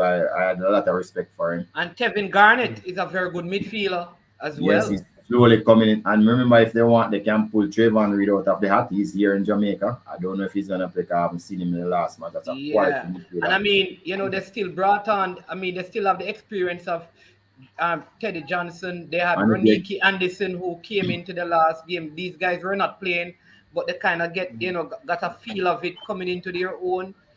So Horatio Morgan had a hat trick. That look, Denver Gray is one of the best forward. He's persistent. He just came in at you. So again, Tivoli has a very good team. I mean, has a very good team, and they have performed very well at both ends, attacking and defensive. So they are probably a more rounded team. So I'm gonna say, and I hope it does, that this one got extra time and penalty shootout. That's my original. That's what That's what I predict. That this is going to go to penalty. That one game end 1-1, one game end 0-0. Yeah. It goes extra time and penalty, and I don't know who wins from there. That's because that goalkeeper that Tivoli has, I think he's a very good shot stopper. Those goalkeepers that they may have some flaws, but you give them a penalty to save, like Tim Krul. That guy named Tim Krul, like the Netherlands coach had just put him in to save penalty. Like to me, strikes me as a goalkeeper who could just come in and save some penalties. So I think that's how that game is going to pan out. Because my prediction though is I think Tivoli is going to get the edge somehow in penalties. But it wouldn't surprise me if Veer one. But I'm going to pick Tivoli to go through because I think they have a little bit more than the Veer team, though Veer has the better coach. And you know, I rate Duki highly, but I'm going to go with them Why would you because I say think, that? Hold on. yeah. Against what background you would say that Beer have the better coach? Look like I didn't hear that. Go again, Mr. Mr. And what Admiral back? Bailey would have won this week. I was asking about against what background you would say that Beer have the better coach. Yeah, Mr. because Admiral Bailey would have won this Premier League already, you know. yeah, but he's not the coach. Mr. Admiral is not the coach to this football here, you know. No, but he's not the coach. Remember, It he would have is won for Tivoli already. yeah, man, but he's not the coach. Phillips is the coach. Philip will it, Yeah, but he's the Philip one that prepares the team. well I can't you Mr. see Bailey here's is the the one thing who though. prepares the team, you know. Well, I have to compare with who. So when I compare, because I don't see Mr. Bailey on the bench, because I'm not there at the venue. But at the end of the day, those are the two I'm comparing. If you say Admiral Bailey, that's a different thing. But if it comes down to Duki They have a and system that works, sir. no, no man. So watch this. So who is the coach for Mr. Tivoli? Phillips and Mr. Bailey have a system that works. But who is the coach? Mr. Who, Mr. Bailey is the man in charge of Tivoli, you know. No man, who is the coach of the team? You're saying that Admiral Bailey is the Then it coach? seems like Mr. Speed is the technical director for Cavaliers, same that Mr. Bailey is the technical No, director for. but Mr. They just Speed have a is system and an understanding that works. no man. What I'm saying though, but Mr. Speed is the technical director, but he coaches the team. He's on the bench. Oh, That's the difference with okay, Mr. Bailey, because Mr. Bailey is okay, not on the bench calling the shots during the game. So it is that comparison. okay, Yeah. Um. So we have one okay, yeah. Clarendonian saying that beer for my money. One Clarendon. He says, Fresh God is a Clarendonian. So he says, verify his money. I'm going to have to pick Tivoli Gardens to win it. Because like I said, I think they have the edge, but I think Veer should be proud of themselves. Um, and so, if based on my picks, I think the semifinals now are going to be very interesting because it will be Waterhouse versus Mount Pleasant, and if my picks are right, and Tivoli versus Cavaliers. And I think that provides a lot of intrigue for the league, especially Well, Waterhouse versus Mount Pleasant. yes. That will be mouth watering because for the first time since Mount Pleasant has been It, in, Waterhouse beat them, and that was yeah. the last game too, and that was the end of Paul Teagat Davis and the beginning of Wally Downs. There's gonna be a whole lot of intrigue and there's a whole lot of well, I'm nothing but I'm really excited based on what is on show. Mr. Speed is there being so quiet and he's a quiet tactician and I am aware of that. So listen, I had a discussion with Mr. Speed at the beginning of the season, and he is basically staying true to what we had said earlier. You might write him off at your own peril, First, No, you who might tell you write. that That's why Who tell you? I am not getting into the semi-final now. I am just going to stick to the fixtures What? right as it is right now and speak about the quarter-final. Because one thing I can tell you, Mr. Speed is already in the semi-final. So all Right. four of these teams, we are just predicting. But Mr. Speed is already in the semi-final. He's 2 games away. He's 3 games away from lifting the trophy. I am Yeah, sure. all 4 teams are 5 games away. I am sure that my pick for the final has Cavaliers in it. Oh, Thank okay. you. So Thank I'm you. sure. My pick, because I made my picks already, and it has Cavaliers in the finals. Okay. All right. The other bracket is what is. I think the other bracket is going to be difficult to predict because if All Waterhouse I'm and Mount saying, Pleasant meet, Mr. Smith is a very, very good friend, you know. We speak at length, you know, and he's a student of the game. yeah. He walks light, but he have a heavy stick. So you have to be careful of him. He will hit you at unawares, and if you underestimate him, you do so at your own peril. No, but we So I think the teams know. let us leave the semi-final alone for a minute and Till concentrate on next this week. because the whole Right. new ball game, and he'll be well But rested, and he'll be improving on his injuries and all of that. And you hear what he wants to see? He wants to see 120 minutes game, especially for the second leg. Yeah, and okay. maybe a 18-19 in penalty. yes. Whoever the winner after penalty shootout and it finished 18-19 in penalty. Believe me, Yeah, and I he's think sitting Emotional now and game. studying, and he's still preparing for the other eventualities as well. yeah. I think Waterhouse, though they have a very strong team, I say this, they have lost Kenroy Howell. Kenroy Howell left this week as well. But Shaquille Bradford has been a revelation since. I mean, he's hot. Yeah, well, Yeah. that little fellow by the name of Fletcher, he's developing it into his own. And I said where Mr. Gill is using him differently now, and he's getting more success. Mr. Speed is the first one I saw with that approach to the football, you know. That I see that Mr. Gill is adapting now. Mr. Speed, you We, know who we, was we, we, we, we, hold on there. Mr. Speed, look who has arrived. You want to say anything to him? Well, he must say something now because me keep up him moral the last 2 weeks and tell him say it was gonna happen and it's likely to happen once he won the game and he did it. So respect. So Yeah, Jay, anyway. anyway, now, your team is into the playoffs and they play this is a Harborview fan for those of you who don't know. They go up against Mount Pleasant on Saturday. Is the first game or the second game? The first game at Let me tell you. It's the first game. yeah. All right. He's taking Harborview all the way to the finals. It Yes. says one view. We'll see about that. Mr. Dre, anyway, so we'll see about that. But like I said, very intriguing, interesting times that lie ahead. But I must say though, just um, as a supporter of local football, I've really enjoyed a lot of the play that I've seen. I think done beholden. I think your coach that came on, Harold Thomas, very, very good coach. I like the way that your team was playing in the latter part of the season. I don't want to compare, but he really did.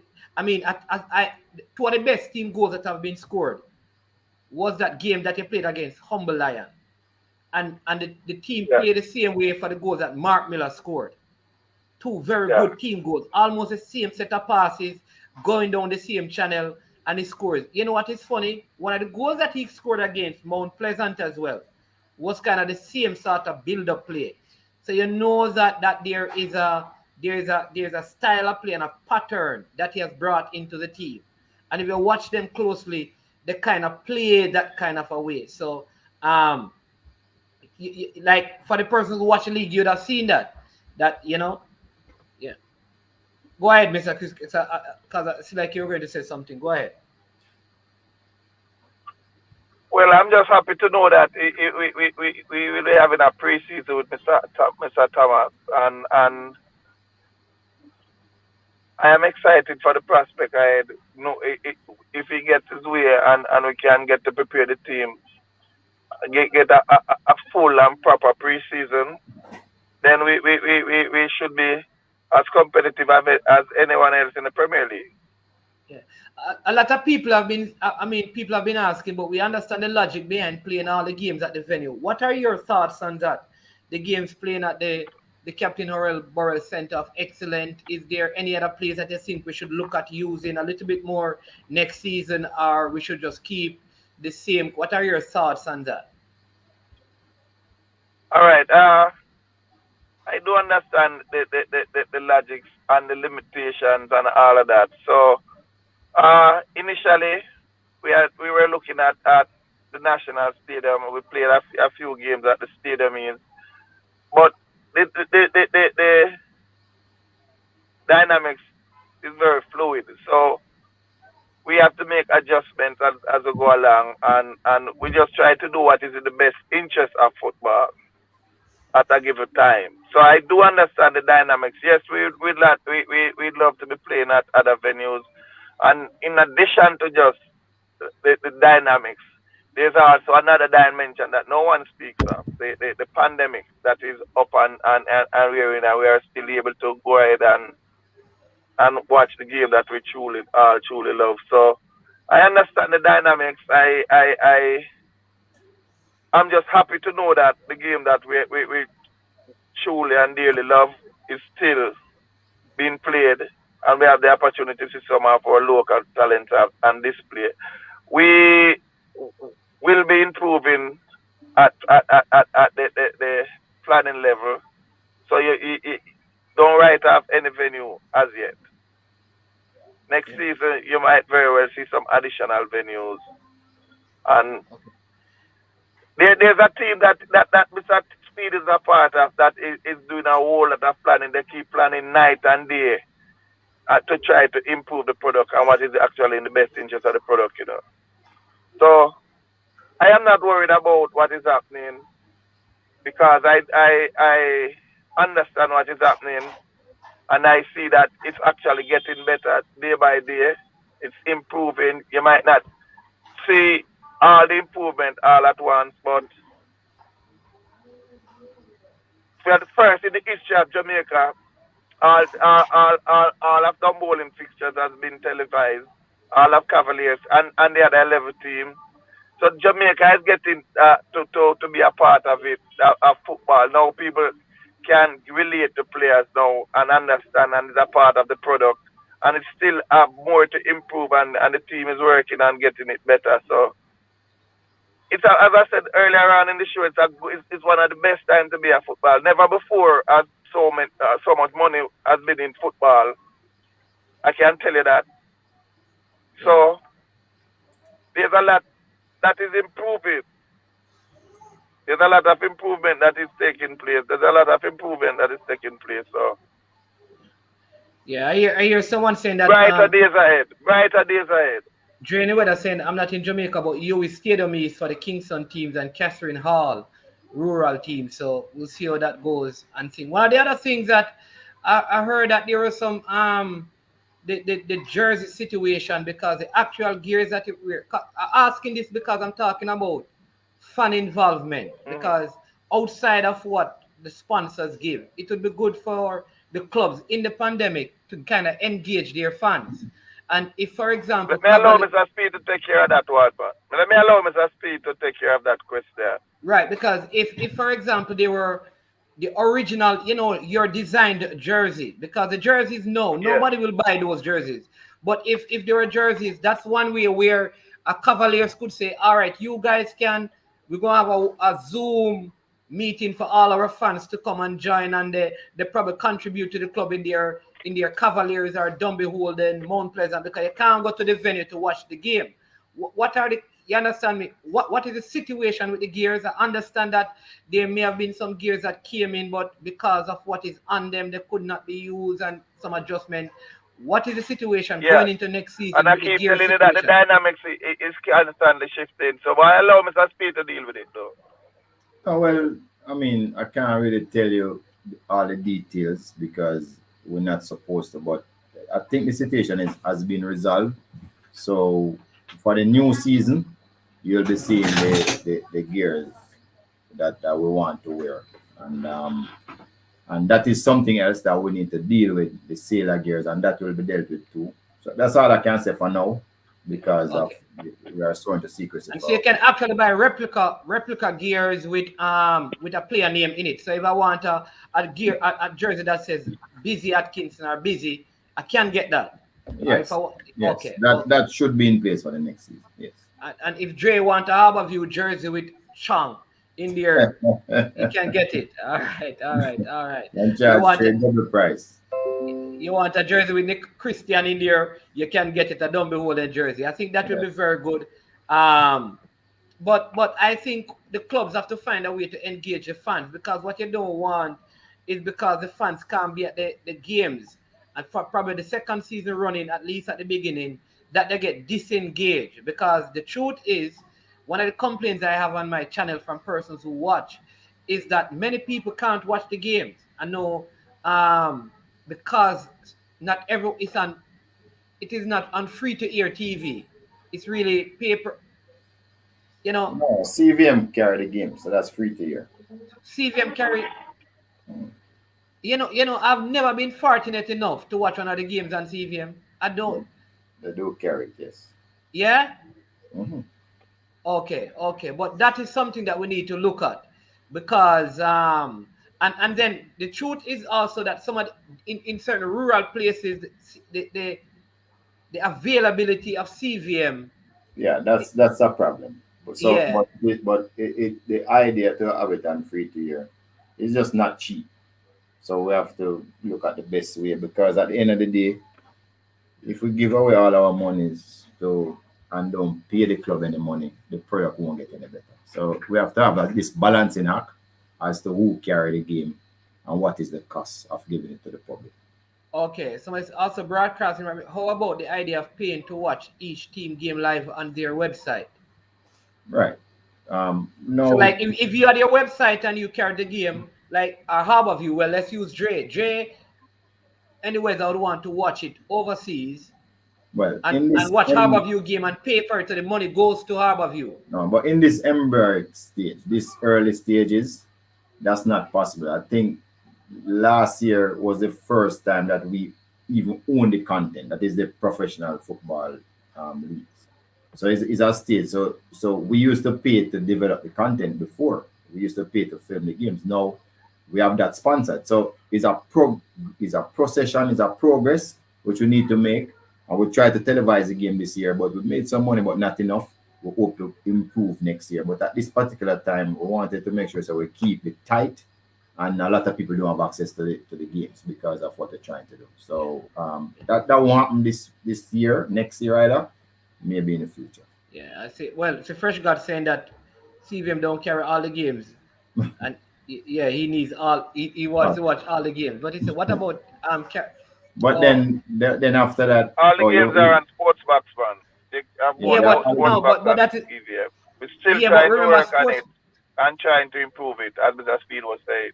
yeah, we're going Yeah, to so try and improve it. Not yeah, this year. We are Just still forget trying it. to improve. We are not finished as yet. We are still No, trying to improve, and we're still trying to improve the product. So let's hope that all games will be televised next season and right. free to your TV as well as Yes. cable channel We're not at the and stage cable yet to network. give teams individual rights. We're right. not at So that the, stage. yeah. And we're Good not at idea, that but stage technological wise either. It's not so easy to do.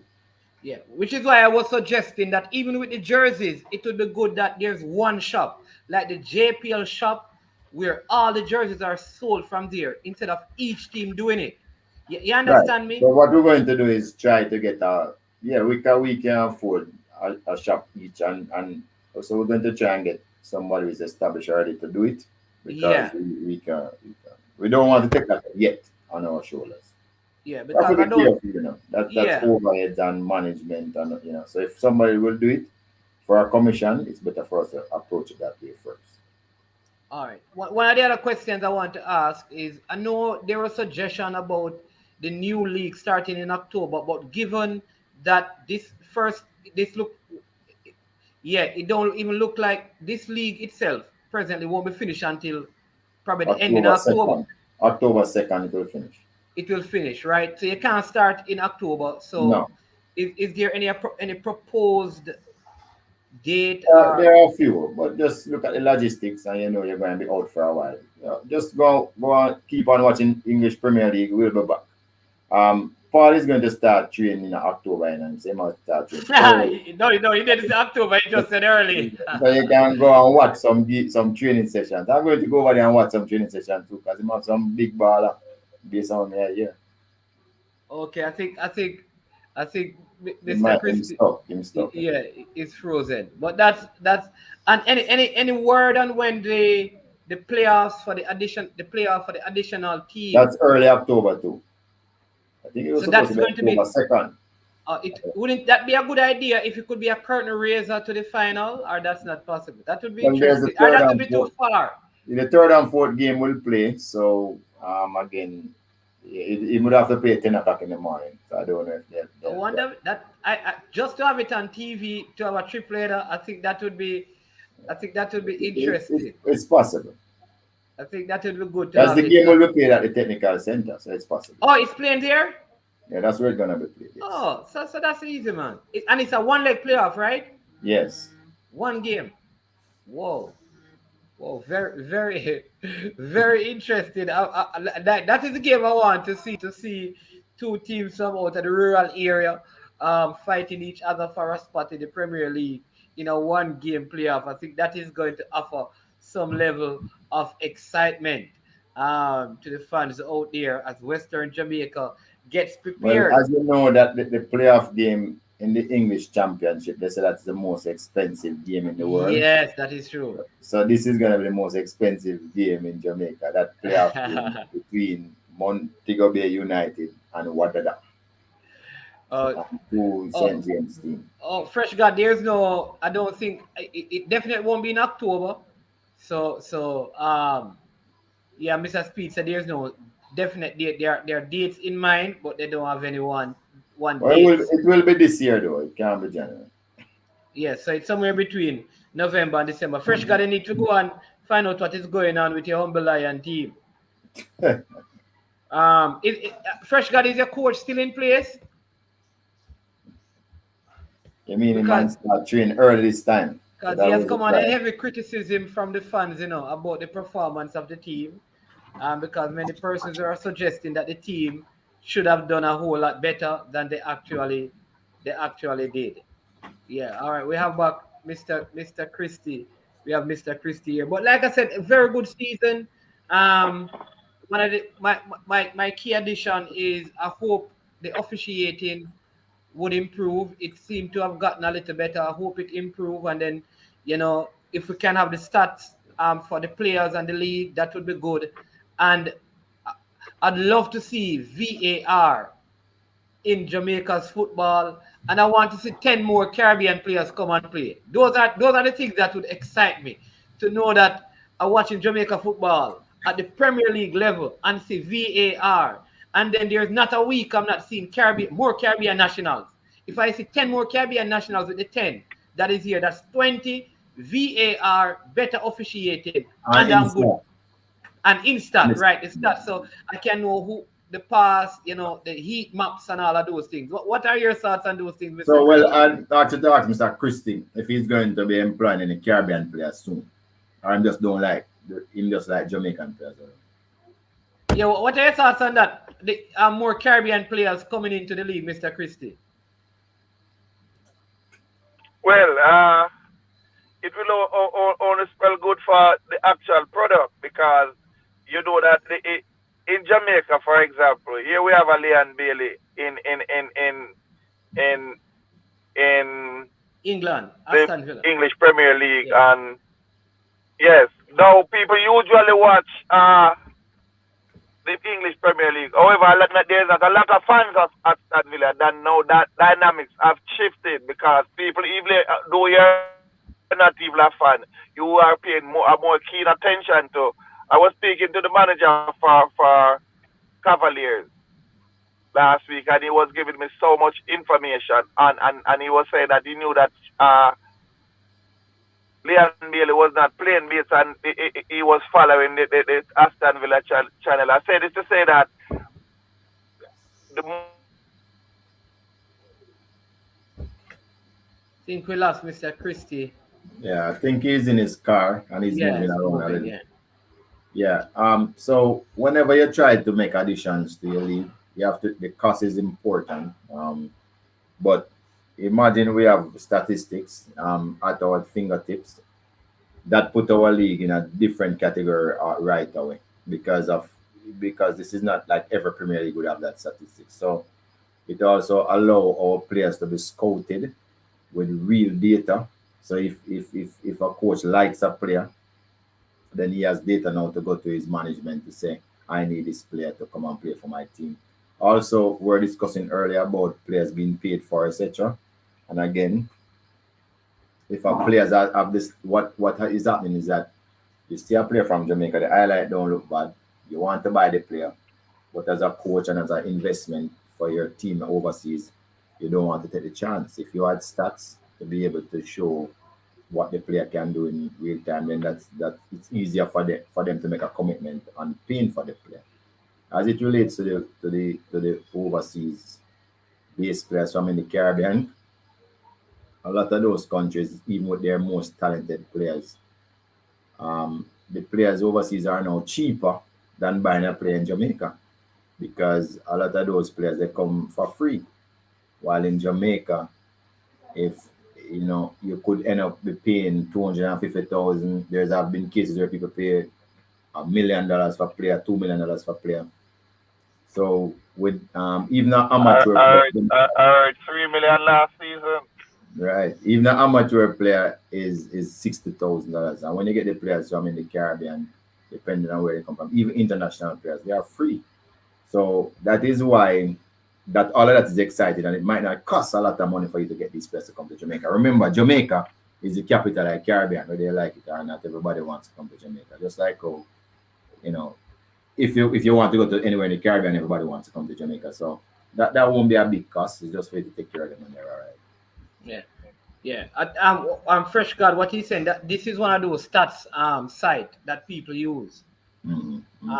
So you can get so like Mr. Christie want to send somebody to go and play in the Norwegian league. The person can go on the site and type in Nikai Christian and see his passing accuracy, his heat map. You understand me? The amount of assists he has had.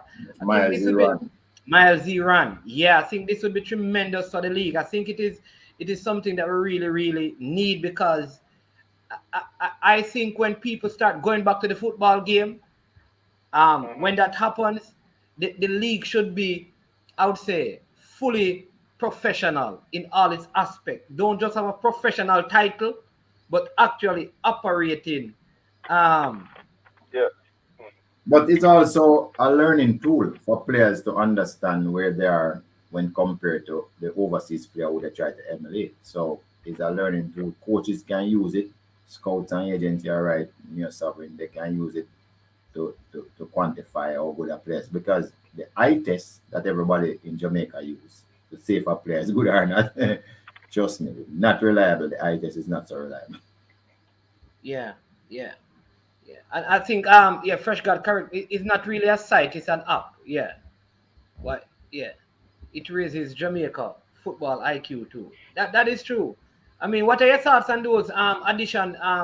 I know you were speaking, Mr. Christie, about even other like other persons from the Caribbean and even possibly in Central America coming and playing in the league.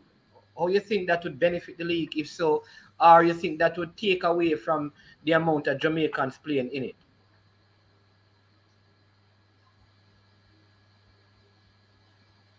Well, I am aware of the improvement that has been taking place at the planning and the administrative level of the Premier League. So I do know that there are exciting days ahead of us, and finally, it will be something more looking like a professional league. And the thing about it, the people on the team, they're always trying to improve. So I think the football is in good hands at this point, and I hear someone asking about football, but I don't know if Mr. Speed would have addressed that before. However, trust me, you soon start seeing Jamaican Premier League on all of those sites that you're asking at. We are working on all of those, so it's really exciting days ahead. I can guarantee you that next season will be better than this season, and we're still gonna try to improve and try to get better. Well, also So, from a as I JFF, said before, the football is a good answer. right? Also, Mm. we have now space for 24 coaches to do their B license starting, before the end of the year. We're just collating the names. So we have 19 confirmed. We have 8 supposed to be doing the test soon, and that 24 will bring us up to 51 B license coaches in Jamaica by next year, by the end of next year. So again, there's also a license course that is going to be done in the Caribbean, and we're going to be sending some coaches over to do it. So, you, what you really looking? But Mr. Speed, you know what you just said. Sorry to cut you, but let me just, and then you'll continue. A person, you know what people going to know?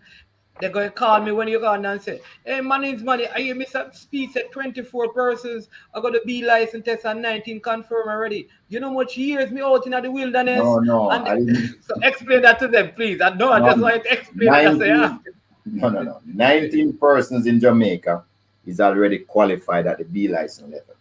Okay. 8 is at various levels now, and they are supposed to complete their qualification. So 19 and 8 carry up to 27.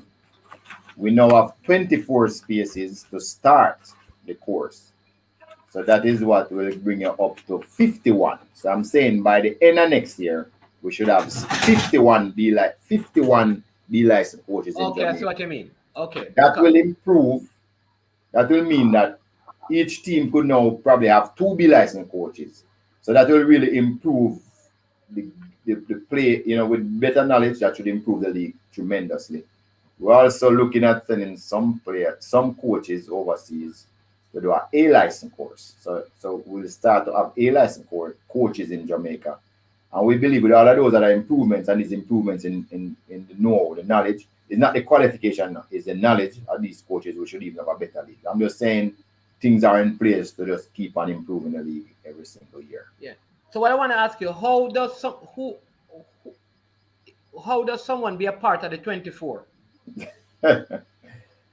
So I really should get Mr. Perry to come and talk here. But remember, what we're looking at first. Because that's the thing. Like all I'm saying is that I know the people who listen to this. Some of them going to watch it after you're gone, and they will call me and say, "Listen, how can I be a part of the 24? I hear you know." It's Yes, difficult. It's difficult.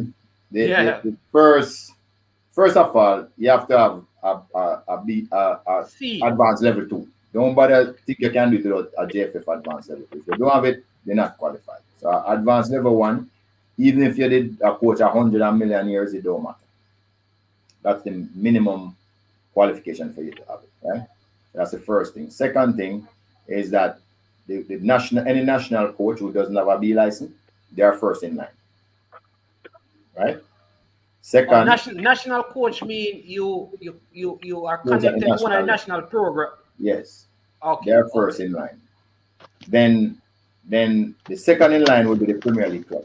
Okay. So they'll be entitled to 1 each, even if they have 1 before. And then what they're trying to do is to make sure that every single parish get at least 1. Okay. So that is generally what it looks like we're going to try and handle.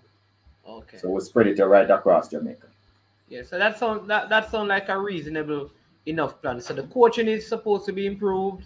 The stats thing hopefully will be added. The hopeful expansion of the television stuff. We're still hoping that we can implement some aspect of VAR. Don't know if that will that No, will happen. Sportsmax. I think Sportsmax already have the technology for VAR. It just hasn't been implemented. We do have the technology already. It just wasn't. Technology in Jamaica. Yeah, it's just that I might be wrong, but I'm sure that's what I was told. But remember, you need VAR training. VAR training is Yeah, but we have officials who have officiated in the Gold Cup and But it's a few. I mean, you have to train everybody. Here's the next option though, Mr. Speed, because I've seen this already. I've seen officials because some of the Caribbean territories don't have any sports going on, football going on, and they may have officials. Could this be that some of these guys will say, "Listen, I'm willing to come and coach in the leagues in Jamaica at the rate that you pay the officials here"?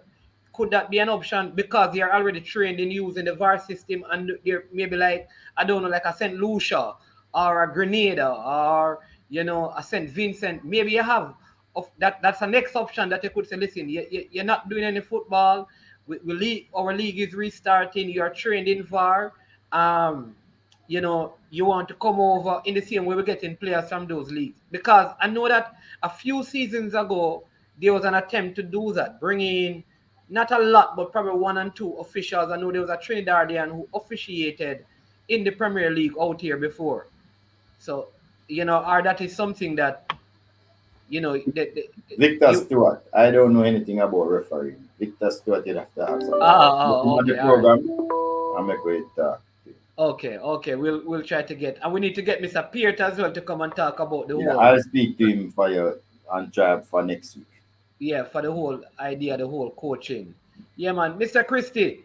Yeah, Yes, anything, sir. yeah, man. Look like you set it again. Look like you have many offices, one in your car, one with a blue drape and one, tell it. That's how rich people operate. You understand me? Anywhere they go, they have an office. And You and understand? and Bob said I have to keep on moving, sir. I have to keep on moving. Yeah, well, but anything you want to share in terms of the league as we're about to, you know, put a wrap on our show for today. Very exciting show. But before we get to that, I want to remind the people to like, subscribe, and share the video. Not only that, at 6:30 this evening, we'll be talking to Mr. Keith Wellington of ISO to discuss you know, football, schoolboy football, what the plans are, and yes, so 6:30 this evening. Tune in for that if you want to hear how you can support your school. Because if the JPL had to invest so much money just for testing with for just 11 teams, imagine what the cost would be if you have 60 teams wanting to participate in Manning and the Costa Cup. So we're going to talk to him about that. But Mr. Christie, what do you have to say about what are your, overall, like I said, concluding thoughts on the league this season and looking forward to next season? Well,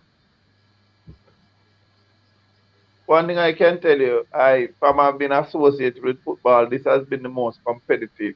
Though it's a shortened season and it's a very truncated season, the competitiveness that I've seen out there this season and the level the level playing field on which each team compete. I like it. I like what has been done from the planning and administrative level. I I I am basically very excited for the future of football in Jamaica. We have been doing a lot of talking about football, but for the first time, I actually see that football is actually moving in a positive direction, and I like it. I am happy to be a part of football at this time. Yeah. Mr. Speed, now that we have come to this stage, what are your final thoughts and, looking ahead, like I said, to the future? Yeah, well, it was a hard year. I mean, we had a lot of stop and start. We can only say thank you to the Minister of Sport and Minister of Health who actually give us the go ahead to add faith in us. I think we have come through. I think our vaccination rate, our COVID, the fight against COVID, I think we have done our part. Our vaccination rate is higher than any other sector. I can assure you, probably except the House of Parliament. We are between 60 to 70%. That's our rate. The country is And it's probably still improving and still improving as we speak. improving, yeah, as we go along. So we could be more than that. That was my estimation the last time we checked. The country is at less than 10%. I think also the amount of people who have tested positive for COVID is minute in our circle. So it has been proven now that sports is not the vehicle that spread it. So we kick COVID basically, COVID virus. I mean, basically. There's no reason for the government to say not to give us the green light again to start. I mean, it has cost a lot of money to for the testing, tremendous amount of money. So and also we have established the Captain Burrell Technical Center as a match venue of international standard based on us playing there. We have a very good idea of what our cost structure is like now after going through one season. Of course, we're planning for the next season. It's gonna take some time. Maybe we need at least 6 weeks, maybe 2 months to plan for the next season to get it correct. But at least it's almost now like a plug and play. If we're playing at Captain Burrs or Center, everybody know what they are supposed to do. Everything works fine. So look into the future. All I can see is improvement. I mean, we need to get more money. Sponsors, they need to come on board because this is a good new thing we're doing. Um, we're not going to try and do everything, but as you know, if we get stats up, if we get more Caribbean players, as we discussed before, and if we get better coaches and better players, players now are enthusiastic that they want to play the game. All the best players from in the country will now become a part. There's the addition of a team from West. Um, all of that makes it for better football. There's no demotion again next year, so teams can actually decide to rebuild, right? Instead of using that money to avoid relegation, they can use that money to build, and that is what we're happy about. And I don't see any downside, just pure good side. And as Paul said, let me see if I can put it more eloquently. If there was ever a time that you wanted to be participating in a professional football league in Jamaica, this is the time. We must say congratulations to the JFF and the Christopher Williams led Professional Football Jamaica Limited, because it's the first time we have played in a league, and Salaries are paid up. we're much more comfortable. Not totally, but we're much more comfortable than what used to happen. And in some cases, clubs get probably 3 times what we used to get before. So we are happy. You could see the investment in young players instead of hanging on to some of the older players in the league, which again means that the development will take place. So, I mean, based on some of the age structure right now, I think we could go in our league and pick out a national under 17, a national under 20, an Olympic team, and a senior team. It's the first time you could ever have a league. I don't know if there's any other league in the world that you go there and you could actually pick players that could play for the national under 17, national under 20, Olympic team, and a senior team. And that is where me, personally, the chairman of the Technical and Development Committee, makes me happy. Yeah. All right. Wonderful. Well said. Well said. I have a very interesting comment here from Fresh God, who, like I said, that he's a Clarendonian. So for your sake, Fresh God, I'm going to make the contact and see if he will come on now that the season is over. But I must say, though, Fresh God, I'd want to know what you want to ask first before I bring him on, because I know that you're very strong when it comes on to your question. So we'll check that out. But I also have near is also overseas. With Mr. Speed, it's not the vehicle, so they should work with football to resume social distance, vaccinated fans to watch the games live. I have thought about that. If people are fully vaccinated, could that be a revenue option? Yeah, because Well, even in our template, when we're looking at different source of income, yes, I mean spectator revenue was one. Um, at this time, we're very encouraged because the last time I checked, we're over 500,000 persons 500,000 vaccinated shots was done in Jamaica, 150,000 totally vaccinated. I think the numbers for totally vaccinated persons gonna run up in this month It of has September. improved now. That is Right, improved. gonna run up a lot. So we're hoping that in another month or two, when our season starts, it's something that we can look at for vaccinated persons. I think the government could use it too as a source of to encourage others to get vaccinated. correct. Yeah. That's We what I've don't know always them. felt. I felt like even the World Cup campaign, if for that first match I said that, listen, if you're fully vaccinated, we will allow 5,000 fans in the stadium, right?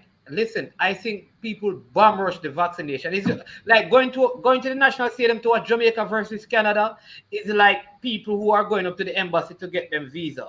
You understand me? If you're told that, listen, to come for your visa, you have to get vaccinated. You know what going to happen, man? Every Jamaican want to go foreign, you know. So you know what they're going to get vaccinated. So I think this could be a ploy of the government to possibly, especially the sporting people who are probably a little younger and have some reservations, being able to watch the World Cup qualifiers would help to push Yeah, that. don't Or call maybe it they a could, fly yeah, though. Call it the vehicle.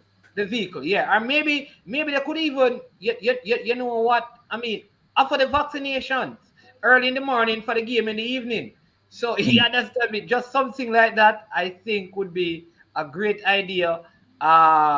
You know, not just for the local football, but for even for the national team, given the plight that they are in financially, to finance the program for the rest of the World Cup campaign. Yeah. So looking forward to that. Another stadiums in the region the other stadium in the region are having fans in their facilities. So it's a little bit of a disadvantage even for a national team at this point to Yeah. have an I think empty because the stadium. CPL, yeah, the CPL had fans for the finals as But, well. yeah, but I mean, if you study at a high level, you know that match resistance, the 12th man is important, you know. So Yeah, if you don't yeah, have the fans to urge you along, you could be a yard yeah. short, you could be a step slow, you know, all of that. So, you know, part is right. Mm. For us to play without fans, and whenever we go away, they are playing. It's like neutral ground. You make the ground neutral when there are no fans Yeah, there. yeah, and we all know Because that there's home no games fans you get more fans. to even intimidate them either. Right, and So home games we we are, get we are more losing a points. lot of So, advantage. yeah, so we're losing. So you might think we can get 42 points. Trust me, you're probably down 10 points, 10% if you don't have any home fans. Just by not you're down just by not having any home fans. So it makes it harder for us to qualify. Yes. Yeah. Yeah. So let's see if those things can be considered. Let's see if, because they are select venues and the league did well, we don't hear about any outbreak at any of the clubs in terms of the thing. The players are getting vaccinated and the administrators within the club. So much I can say. I remember the first match week, the ambulance ran late, and I will say this: it never happened again. And that shows that there's even good accountability in the league. Though there was a good But to be fair explanation. to the ambulance, though, it was engaged in an accident, so Yeah, it's man. No, not man. I'm really not knocking them. funny. I'm using it to make a point to show you how well organized the league is. It happened Yeah. the first week. They came out and they explained what happened, and they promised that it would not happen again. And Mhm. every match day from that, no one could say, "See, the ambulance down late again." It must be something else, but that never happened again. And it just shows that there's an accountability in the league now. That certain things you never hear about. I've seen matches, I've gone to matches, and they say, "We're the police officers. We're this." None of these things happen. And so, to the organizers, we must commend them, and we know that it's going to continue all the way to the end of the season. To all the coaches, I mean, because listen, to Mr. Christie and Mr. Speed and all the other persons involved, because listen, this was not easy, because you're putting your own self at risk to go to all of these things and being involved, having to go back to your families, wives and kids and stuff. So people don't realize that though there is a joy you get, there is also a threat to your family, because you could have contracted it and exposed your family to the COVID, Mhm. but you still did it Mhm. because of the love and the joy you have for football. And many times people miss the intangibles. People miss the intangibles that the people involved in football, most of the Mhm. times, sacrifice, take all school fee. That's why I had to pull out a football because, I used to take all the school fee and them all things. Mhm. Mhm. Mhm. It's true. Understand me? When I used to look at my account, some of the zeros were beginning to move, and I'm saying, hold on, man.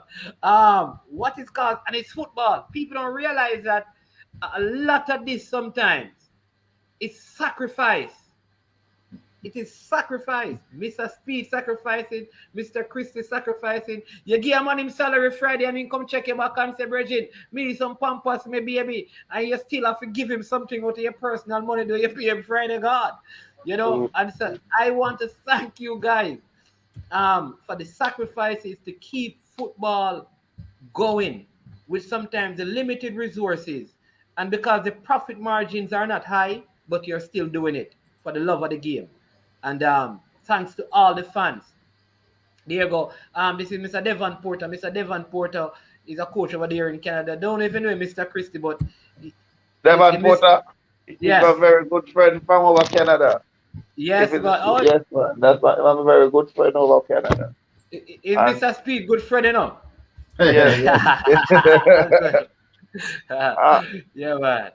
I want to use this opportunity to Thursday to uh, reach out to the wider community that this COVID-19 is not a joke, it's not a myth, it's not a conspiracy, it's actually real. I, as well as every single member of my household family, have taken it, and I when we are taking the first dose, one of my daughter had a little bit of fever. Separate and apart from that, there was no reaction or anything at all. And I am just encouraging the people. I'm encouraging the people out there to go ahead. We still love. We want to make Jamaica land we love a better and safer place. And if this will assist in the in the mutation, so uh, I think if we can encourage one person, just one person, each person encourage one person to not force or mandate anyone, just encouraging one person to go ahead and get this vaccination and give yourself a chance, because I don't think the statistics that is coming out from the Ministry of Health is any statistic that is what in Jamaican term that you would cook up statistic. No, I think that it is real where the vaccination rate is concerned. So I am saying let us try to be safe, and the quicker we get a level of vaccinated people in Jamaica, the easier it will be to open up our society and even for sports purposes. Because here Mr. Speed was speaking about getting back fans in the stadium and all of that. And trust me, it is affecting our even our World Cup campaign, because basically it's like we have 14 away games, no home games, because we don't get any benefit from having a home game without fans in the stadium. So that's my opinion. Yeah, man. Again, thank you so much, people. We have come to the end of today's show. What a great time it is. First time talking to people always tell me, listen, you need to get the colorful Paul Christie on your program, you know, because them one they are gonna talk, you know. So finally, Yes. finally, I'm gonna talk the things then. yeah, they Yeah. always say that you should get Paul Christie, get one colorful, you know. But Well, why you don't invite him back next week as a guest commentator again? Because remember, I'm saying we'll talk about the games semi-finals, right? going forward. Yeah. Yeah. So we're gonna have him and see if we can get the man who says they call him the price is right. We're gonna see if we can just for fresh God, we're gonna see if we can work on that for our show for next week. But again, thank you one and all. Listen, people, be safe, wash your hands, sanitize, social distance. Again, big thank you to all our nurses, doctors, and people who work in the in all our hospitals and health centers, both private and public sector. All right. Listen, we thank you for all that you are doing, right? And I know the JPL, the football stakeholders in Jamaica, they appreciate your hard work and your diligent work. So keep on doing what you are doing. We appreciate that. Remember, hit the like button, subscribe to the channel if you have not watched the games. Saturday at 12, right, is the first one. And then the other game will be at 2 o'clock this Saturday. And then the second leg will be played on Wednesday of the coming week. So watch them as we prepare for the semifinals of the JPL.